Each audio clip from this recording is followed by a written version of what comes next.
and Ian Crombie set this place up as a legal concern." He beamed at the crowd. "I assure you that, apart from the days of the illicit still, this establishment has long since refrained from any law-breaking." A wave of laughter passed through the room. Crombie took another sip of whisky. "In July 1912, Ian Crombie purchased a batch of malted barley. He reused the yeast he'd been cultivating for years, which we still use to this day. Of course, we don't know when the process began exactly, but the first batch of whisky was distilled and put in the pub cellar to mature. 14 years later, in 1926, the first bottles were sold." He reached down and retrieved a dusty bottle. "I tasted this batch when it was worth much less. This is now worth over £10,000. He looked fondly at the bottle as he waited for the applause to die down.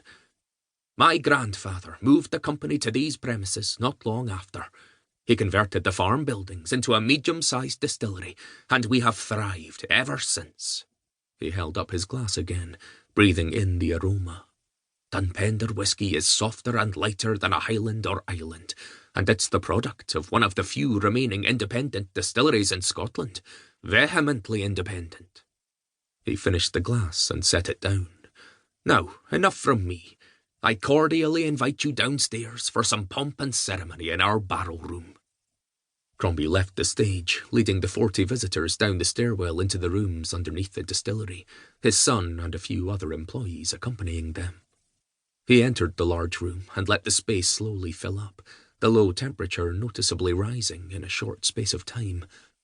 Crombie playfully clamped his hand on the shoulder of a man standing by a pair of barrels mounted on racks. "Doug Strachan here has been with me since we were both wee laddies. We've produced some fine whisky over the years, as I'm sure you'll all agree." Strachan held up a hand, bashfully staring at the floor. "The barrel on the left is made from sherry oak. It gives a nice clear finish to the whisky, almost like a vodka." He held up a large mallet and held it against a stout wooden stopper stuck in the side of the barrel. "This is known as the bung. It keeps the cask whisky tight, save for the angel's share, of course." He smacked the bung with the mallet, before easing it out and placing it in the pocket of his overcoat.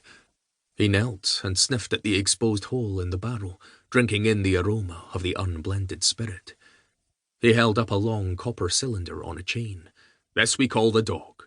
He lowered it deep into the barrel and allowed it to fill before pouring the contents into a clear glass bottle.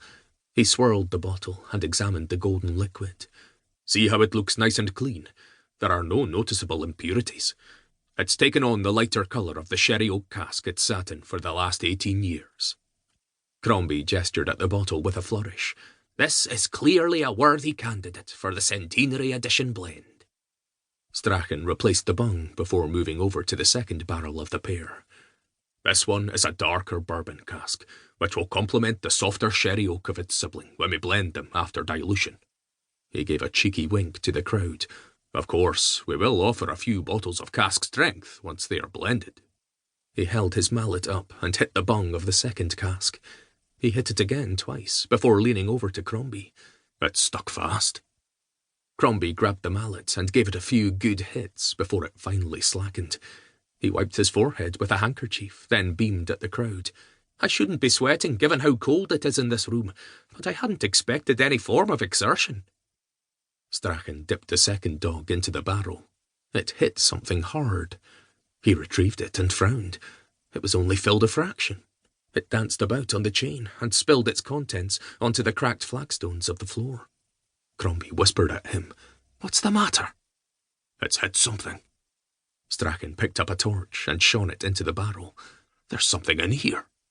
Crombie's eyes nervously glanced at the crowd before he snatched the torch from Strachan. He shifted the light about, angling the beam to cut through the liquid. It shone on an object. He struggled to make it out.